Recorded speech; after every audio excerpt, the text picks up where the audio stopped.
हे student, welcome once again. बच्चों, आज की इस वाले वीडियो में हम लोग क्लास 8 का चैप्टर नंबर 3 रीड करेंगे और अच्छे से डिटेल में से समझेंगे। देखो, हम लोग पहले क्या गलती करते थे ना कि बहुत ही लंबा वीडियो में बना देता था, उससे कई बार आप बोर भी हो जाते थे और आप बीच में वीडियो छोड़ देते थे। इससे आपको नुकसान नहीं होता था कि जब आप क्वेश्चन आंसर याद करते तो आपको फिर याद होने में दिक्कत होता, क्योंकि आप समझ ही नहीं रहते उस आंसर को। इसीलिए अब हम इस चैप्टर से क्या करने वाले हैं कि थोड़े छोटे छोटे वीडियोज़ रहेंगे हमारे। ठीक है, जैसे पहले बहुत ज़्यादा 30 मिनट तक का वीडियो, आधे घंटे तक का वीडियो जाता था, वो अब नहीं रहेगा। तो अगर आपको नेक्स्ट वीडियोज़ देखना रहे तो आप नीचे डिस्क्रिप्शन बॉक्स में चल जाना। वहाँ आपको पूरे के पूरे पार्ट्स इस चैप्टर के जो भी मैं बनाऊंगा, चाहे वो एक्सप्लेनेशन वाला पार्ट हो, चाहे फिर वो क्वेश्चन आंसर का जो मैं लिखवाता हूँ आपको हर चैप्टर का, वो वाला पार्ट हो, सभी का आपको नीचे डिस्क्रिप्शन में एक लिंक दिया रहेगा, ऑल वीडियोस ऑफ चैप्टर 3। उसमें जाकर के आपको सारे वीडियोस मिल जाएंगे। ठीक है, तो आइए अभी स्टार्ट करते हैं और ये चैप्टर रीड करते हैं। सबसे पहले क्या नाम है चैप्टर का? सिंथेटिक फाइबर एंड प्लास्टिक, यानी कि ऐसा फाइबर, ऐसा रेशा जिसको हम लोग खुद बनाए हों। ठीक है, वो यानी कि नेचुरल रूप से नहीं आया हो। और फिर प्लास्टिक, अब ये क्या होता है? नेचुरल रूप से नहीं आने का मतलब क्या है? और रेशा किसको बोलते हैं, फाइबर किसको बोलते हैं, ये समझो आप पहले यहाँ पर।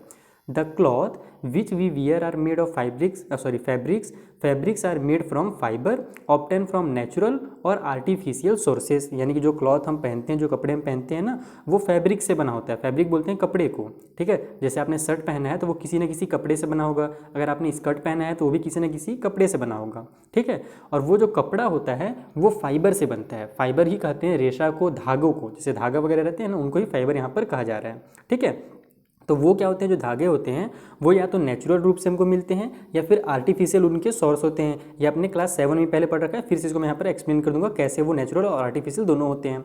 अब यहाँ पर हमसे आगे ये बोल रहा है कि can you name some natural fibre are also use for making a large variety of household articles, make a list of some common article made from fibre. यानी कि जो फाइबर्स होते हैं, कि पहले तो हमसे ये बोला जा रहा है कि क्या आप कुछ नेचुरल फाइबर्स का नाम लिख सकते हैं, क्योंकि आपने पिछले क्लासेस में पढ़ रखा है नेचुरल फाइबर्स के बारे में, तो क्या आप नाम लिख सकते हैं। उसके अलावा आगे हमसे ये बोल रहा जा रहा है कि फाइबर उस जो कपड़े में पहनते हैं उसके अलावा बहुत चीज़ों को बनाने का काम आता है, जो हमारे घर में यूज़ होता है। तो हमको कुछ लिस्ट बनाना है और फिर हमको क्या करना है ना, उसको सेपरेट करना है, अलग अलग करना है दोनों को, कि कौन सा फाइबर, जो कौन सा चीज़ जो सामान है हमारे पास, वो मैन मेड फाइबर से बना हुआ है और कौन सा नेचुरल फाइबर से बना हुआ है। जैसे यहाँ पर आपको एक टेबल दिया हुआ है 3.1, इसमें आपको एक सामान का नाम लिखना है कुछ भी, यानी कि जैसे आप कपड़ा ही ले लो, तो जो कपड़ा पहने हो वो किस टाइप का फाइबर है, नेचुरल फाइबर है या फिर आर्टिफिशियल फाइबर है।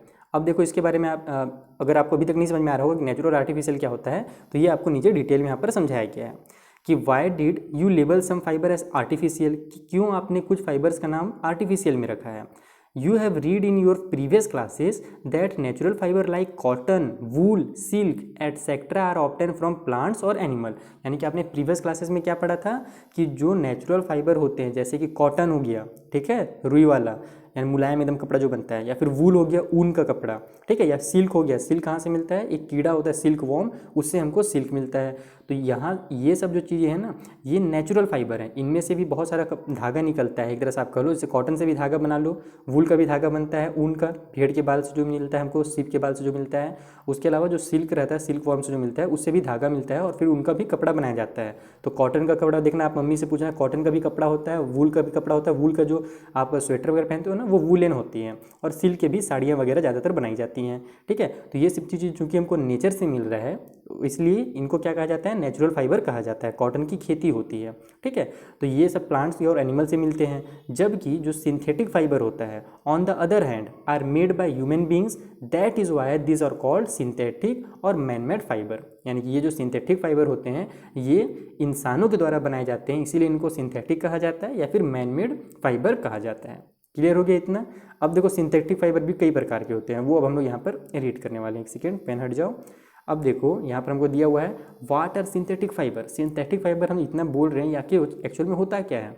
Try to recall the uniform pattern found in the necklace of beads joint with the help of thread. यानी कि आप यहाँ पर देखिए 3.1 में कि ये जो नेकलेस है ना, ये बहुत सारे छोटे छोटे बीड से, छोटे छोटे दानों से, आप कह सकते हो मोतियों से बना हुआ है। ठीक है, उसके अलावा और try to join a number of paper clips together to make a long chain as in figure 3.1 का बी।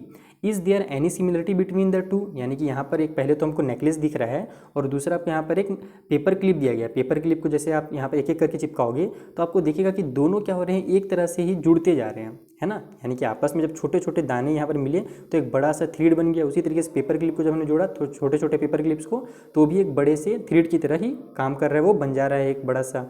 तो अब यहाँ पर होता क्या है कि जो सिंथेटिक फाइबर होता है ना, वो भी एक तरह का चैन होता है। कैसे चैन होता है ये मैं आपको वो एक्सप्लेन करता हूँ। A synthetic fibre is also a chain of small units join together, यानी सिंथेटिक फाइबर जो होता है वो भी छोटे छोटे यूनिट से ज्वाइन होकर के बनता है। Each small unit is actually a chemical substance, जो छोटे छोटे यूनिट होते हैं वो एक्चुअल में क्या होते हैं, केमिकल सब्सटेंस होते हैं। Many such small unit combine to form a large single unit called polymer, यानी कि छोटे छोटे बहुत सारे यूनिट्स मिल करके, जैसे आपने ऊपर में देखा ना, छोटे छोटे दाना मिल करके, मोतियाँ मिल करके एक बड़ा सा माला बना देते हैं। उसी तरीके से जो बहुत छोटे छोटे केमिकल सब्सटेंस होते हैं वो मिल करके एक बहुत बड़ा सा आप क्या कह सकते हो, सिंगल यूनिट बना देते हैं, जिसको हम लोग पॉलीमर कहते हैं। पॉलीमर को इंग्लिश में हिंदी में बहुलक शायद कहा जाता है। हाँ, द वर्ड पॉलीमर, जो पॉलीमर वर्ड है वो कहाँ से आया है, वो ग्रीक वर्ड है, एक तरह से ग्रीक जो लैंग्वेज होती है ना उससे निकला है। पॉली का मतलब होता है बहुत सारे, मैनी, और मर इसमें आधा जो मिल रहा है पॉली को छोड़ करके मर का मतलब होता है कि पार्ट, यानी कि यूनिट। तो बहुत सारे यूनिट मिल करके बनाते हैं पॉलीमर। और वही क्या है पॉलीमर, इसीलिए हम लोग कह सकते हैं कि polymer is a made of many repeating units. Polymer जो होता है बहुत से यूनिट्स को मिला करके बनाया जाता है। अब देखो इस तरीके से जो होते हैं तो ये केवल हम लोग क्या बोल सकते हो आप, आर्टिफिशियल थ्रू नहीं बना सकते, केवल मतलब हम लोग आर्टिफिशियली ही नहीं बनाते, ये नेचर में पहले से रहता है। Polymer occur in nature also, जैसे कि हम लोग जो कॉटन है फॉर एग्जाम्पल, वो भी क्या है, एक तरह का पॉलीमर ही है। पॉलीमर कैसे पॉलीमर, तो सेल्यूलोज है। अब सेल्यूलोज क्या होता है ना, कि सेल्यूलोज होता है बहुत सारे, एक second, cellulose made up of a large number of glucose unit. जो सेल्यूलोज होता है वो बहुत सारे क्या बोल सकते हो ग्लूकोज से मिलकर बनता है। सेल्यूलोज के बारे में आपने न्यूट्रिशन इन एनिमल्स वाला जो हमारा चैप्टर था क्लास 7 में, उसमें भी आपको मैंने बताया था कि जो सेल्यूलोज होता है उसको हम लोग डाइजेस्ट नहीं कर पाते, क्योंकि उसमें बहुत ज़्यादा वो कॉम्प्लेक्स होता है। ठीक है, तो जो कॉटन है ना वो भी एक तरह का क्या है, पॉलीमर ही है। अब यहाँ पर हम लोग देखेंगे कि जो सिंथेटिक फाइबर होता है इसके टाइप बहुत सारे हैं, 3 कम से कम यहाँ पर बेसिक टाइप्स आपको दिए गए हैं, उनके बारे में जानो। तो टाइप ऑफ सिंथेटिक फाइबर, पहला जो होता है वो होता है रेयॉन। ठीक है, रेयॉन क्या होता है, तो you have read in class 7 that silk fibre obtain from silk worm. Silk जो फाइबर होता है वो सिल्क वॉर्म से मिलता है। Was discover in China and was kept as a closely guarded secret for a long time, यानी कि China में डिस्कवर किया गया और बहुत दिनों तक इसको सीक्रेट रखा था। चाइना वालों ने किसी को नहीं बताया था कि सिल्क वॉर्म से उन्होंने क्या किया है, एक बड़ा सा कपड़ा की तरह बना लिया है, जिसमें वो लिखने का काम भी करते थे। Fabric obtain from silk fibre was very costly, लेकिन जो कपड़ा मिलता है ना जो सिल्क वॉर्म से निकलता है वो बहुत ही महंगा रहता है। But it is beautiful texture for fascinated everybody, लेकिन ये बहुत ही खूबसूरत रहता है, इसीलिए अपनी तरफ सभी को आकर्षित करता है। Attempts were made to make silk artificially. Towards the end of the 19th century, scientists were successful in obtaining a fiber having properties similar to that of silk. यानी कि 19th सेंचुरी के टाइम, 19th सेंचुरी में क्या हुआ, scientist ने एक fibre ऐसा ढूंढ निकाला जो कि सिल्क की तरह ही था, सिमिलर था सिल्क से ही। पूरा का पूरा सिल्क नहीं कर सकते आप खुद से बना रहे हैं तो वो पूरा सिल्क तो रहेगा नहीं जो नेचर से हमको मिलता है, लेकिन उसी से एकदम सिमिलर था।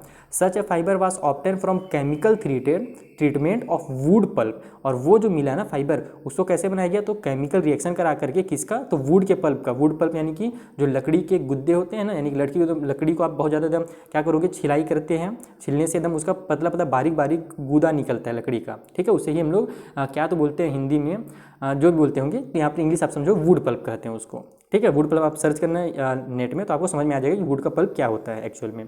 तो this fibre was called rayon और आर्टिफिशियल सिल्क, इसीलिए इसको रेयॉन भी कहा जाता है और आर्टिफिशियल सिल्क भी कहा जाता है। तो ये भी आपको क्वेश्चन आ सकता है एग्जाम में कि आर्टिफिशियल सिल्क किसे कहते हैं, कौन से फाइबर कहते हैं, तो रेयॉन को ही आर्टिफिशियल सिल्क कहा जाता है। ठीक है, क्योंकि ये सिमिलर होता है हमारे सिल्क से। All thought rayon is obtain from natural sources wood pulp yet is a man made fibre. लेकिन देखो यहाँ पर ये तो वुड के पल्प से बन रहा है, लकड़ी से बन रहा है, लेकिन फिर भी ये क्या है, मैन मेड फाइबर है, बिकॉज इसको मैन बना रहे हैं। ठीक है, it is cheaper than silk and can be woven like silk fibre. It can also be died in wide variety of colour, यानी कि इसमें बहुत सारे कलर भी किए जा सकते हैं, ये थोड़ा सस्ता भी होता है। उसके अलावा rayon is mix with cotton to make bedsheet, यानी कि रेयॉन को कॉटन के साथ मिला करके बेडशीट वगैरह बनाया जाता है। और उसके अलावा रेयॉन में अगर हम लोग वूल मिला दें, ऊन मिला दें, तो कारपेट वगैरह बनाने के काम आता है रेयॉन। ठीक है। तो कारपेट या बेडशीट अगर आप घर में देखोगे ना तो बहुत सारे वो रेयॉन से ही मिल करके बने होते हैं। तो ये हो गया रेयॉन के बारे में, ये एक टाइप का होता है। दूसरे टाइप का नाइलॉन, बस इसके बारे में भी हम पढ़ेंगे और बाकी जो रहेगा वो हम लोग नेक्स्ट वाले वीडियो में देखेंगे। तो देखो नाइलॉन क्या है, ये भी रेयॉन की तरह ही है, ये भी क्या है, आर्टिफिशियल फाइबर है, ठीक है। तो nylon is another man made fibre. Nylon को भी मैन मेड ही कहा जाता है क्योंकि इसको आर्टिफिशियल है, ये इंसानों ने इसको बनाया है, ये हमको नेचर से नहीं मिला है। इन 1931 में क्या हुआ कि it was made without using any natural raw material from plant और एनिमल। देखो जो रेयॉन था वो तो क्या था, उसमें नेचुरल मटेरियल यूज़ किया गया था, लकड़ी का पल्प यूज़ किया गया था।